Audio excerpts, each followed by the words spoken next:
नमस्कार दोस्तों, स्वागत है आपका जीके के सेट नंबर 10 में। सामान्य ज्ञान प्रश्न उत्तर जो कि है जीके कर का इम्पोर्टेंट वीडियो। बढ़ते हैं पहले प्रश्न की ओर, लेकिन सबसे ज्यादा इम्पोर्टेंट हर बार एग्जाम में कुछ जीके क्वेश्चन ऐसे होते हैं जो लगभग तय होते हैं कि पूछे ही जाएंगे। और अगर आप इन्हें समझ लिया तो जीके अब आपके लिए आसान हो जाएगी। तो आराम से बैठो और वीडियो को आखिर तक देखो, क्योंकि आज की लिस्ट आपके एग्जाम में काफी ज्यादा कॉन्फिडेंस बना देगी आपको। पहला प्रश्न है कि नेशनल क्वांटम मिशन की शुरुआत किस वर्ष हुई? दोस्तों, इस मिशन की शुरुआत 2023 में हुई थी, जब कैबिनेट ने 19 अप्रैल 2023 को 8 साल के लिए 6003 करोड़ के नेशनल क्वांटम मिशन को मंजूरी दी। इसका उद्देश्य भारत को क्वांटम टेक्नोलॉजी में वैश्विक नेता बनाना है। दोस्तों, कंप्यूटर की ऐसी टेक्नोलॉजी जो सबसे ज्यादा लेटेस्ट मानी जाती है, सबसे नई टेक्नोलॉजी है क्वांटम कंप्यूटिंग। इसके लिए भारत सरकार ने 8 साल के लिए 6003 करोड़ का बजट रखा है। ये काफी ज्यादा इंपॉर्टेंट होता है किसी देश के लिए, क्योंकि इससे कंप्यूटर काफी तेज हो जाएगा, जो सुपर कंप्यूटर होते हैं, और उनमें बिजली या दूसरी चीजों की जरूरत काफी ज्यादा कम हो जाती है। इससे सबसे ज्यादा फायदा इस बात का है कि आप सबसे तेज और सबसे अच्छी कोई भी व्यवस्था ऑनलाइन सिस्टम को बना सकते हैं। यूनेस्को वर्ल्ड हेरिटेज सूची में शामिल शांति निकेतन किस राज्य में है? दोस्तों, शांति निकेतन पश्चिम बंगाल में है। सितंबर 2023 में यूनेस्को ने शांति निकेतन को वर्ल्ड हेरिटेज सूची में शामिल किया। रविंद्रनाथ टैगोर द्वारा स्थापित यह संस्थान शिक्षा और कला का अच्छा केंद्र मानी जाती है। प्रश्न नंबर 3, प्रधानमंत्री मत्स्य संपदा योजना में कितने वर्षों में कितने लाख मत्स्य पालकों को शामिल करने का लक्ष्य है? दोस्तों, आपको बताना है कि मछली उत्पादन वाली योजना है ये प्रधानमंत्री मत्स्य संपदा योजना। कितने वर्षों में कितने लाख मछली पालन करने वालों को शामिल करना है इस योजना में? तो दोस्तों, लक्ष्य है 5 लाख 4 वर्ष में। तो इस योजना का लक्ष्य 2024-25 तक 5 लाख मत्स्य पालकों को लाभान्वित करना है। इसमें मछली उत्पादन बढ़ाने और मत्स्य पालकों की आय दोगुनी करने पर फोकस है। प्रश्न नंबर 4, ग्लोबल सिटीजन्स अवार्ड 2023 किस भारतीय को मिला? दोस्तों, ये अवार्ड किस भारतीय को मिला? दोस्तों, ये मिला हमारे सोनम वांगचुक को।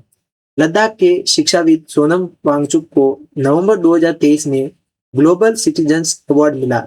यह पुरस्कार शिक्षा और पर्यावरण में उनके योगदान के लिए दिया गया है। दोस्तों, वैसे इनके बहुत अच्छे काम किए हैं इन्होंने, और इनका काफी ज्यादा नाम भी है। इनके काम की गिनती हम करें तो हम गिनते तक जाएंगे, लेकिन इनके काम हम गिन नहीं पाते हैं। डीजी यात्रा ऐप किस मंत्रालय से संबंधित है? सही उत्तर है दोस्तों, पर्यटन मंत्रालय। डीजी यात्रा ऐप पर्यटन मंत्रालय की पहल है, जो पर्यटकों को भारत के पर्यटन स्थलों की डिजिटल गाइड सेवा प्रदान करता है। इसमें ऑडियो गाइड, डिजिटल मैप और स्थानीय जानकारी शामिल होती है। दोस्तों, जो सवाल हम पढ़ रहे हैं और जिन्हें आपने समझ लिया है, ये सबसे इंपॉर्टेंट टॉपिक है जो कवर हो चुका है। विश्व की पहली डीएनए वैक्सीन किस बीमारी के लिए बनी? इतनी अच्छी बात है दोस्तों, डीएनए वैक्सीन। सही उत्तर है दोस्तों, डेंगू। क्योंकि भारत में डेंगू के लिए दुनिया की पहली डीएनए वैक्सीन डेंगवेसिया को जनवरी 2023 में मंजूरी मिली। यह सीरम इंस्टीट्यूट ऑफ इंडिया की उपलब्धि है। प्रश्न नंबर 7, नेशनल कोविन अचीवमेंट सर्वे 2023 के अनुसार भारत ने कितने करोड़ वैक्सीन डोज लगाए?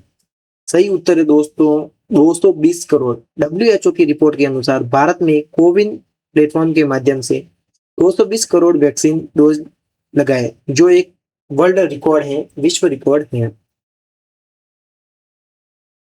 सवाल वो ऐसे हैं जिसे समझ लो जीके के 3 टॉपिक कवर हो जाएं। दोस्तों, काफी सवाल हमें ऐसे हैं जिनसे हम 2-3 आंसर दे सकते हैं जीके के क्वेश्चन के। ऐसे भी हमने ऐड किए हैं इस वाले सेट में। ग्रीन हाइड्रोजन मिशन के तहत 2030 तक कितने जीडब्ल्यू इलेक्ट्रोलाइजर क्षमता का लक्ष्य है? वो है दोस्तों 25 GW. National green hydrogen mission का लक्ष्य 2030 तक 25 GW इलेक्ट्रोलाइजर क्षमता स्थापित करना है। दोस्तों 5 MMT ग्रीन हाइड्रोजन का वार्षिक उत्पादन करना है। दोस्तों MMT का मतलब मिलियन मैट्रिक टन होता है। प्रश्न नंबर 9 है, सुगमैया पोर्टल किस संगठन से संबंधित है? सही उत्तर है EPFO। सुगमैया पोर्टल EPFO अर्थात एम्प्लॉय प्रोविडेंट फंड ऑर्गेनाइजेशन की सेवा है जो सदस्यों को ऑनलाइन सेवाएं प्रदान करती हैं, जिसमें PF, बैलेंस चेक, दावा स्थिति और KYC अपडेट शामिल हैं। प्रश्न नंबर 10 है, प्रधानमंत्री स्ट्रीट वेंडर आत्मनिर्भर निधि के तहत तीसरे चरण में ऋण सीमा क्या है? दोस्तों तीसरे चरण में कितना लोन ले सकते हो?